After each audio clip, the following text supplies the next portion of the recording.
Hello everybody, today I want to talk with you about how to use VPN on Facebook dating. It's too easy. Now you need close your Facebook, okay?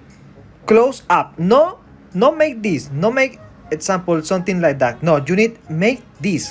Close your Facebook, okay?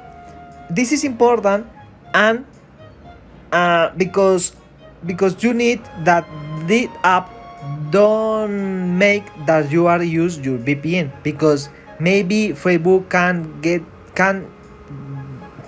you can you can get a ban if Facebook say that you are using VPN. Now when you are here, when you are close your app, make this and in your red start or enable your VPN. Can you see my VPN is off, but I don't have VPN? Okay, if you have app, okay, open your app and enable your VPN. Okay, if you need a VPN, okay, can you find here?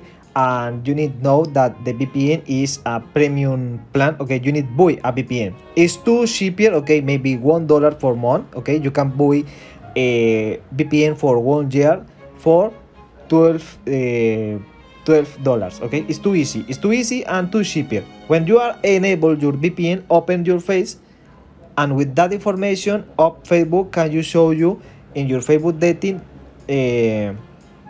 people from you are setting your VPN, example Miami or Canada or Russia, doesn't matter for me. Okay, and this is all for this video. Sorry for my bad English, I know that it's awful, but I just want to try to get more experience when me speaking. Okay, what do you think about my English? Is good or is the most awful in the world or something like funny? Huh? What do you think? Sorry for my bad English again. Have a good day. See you later.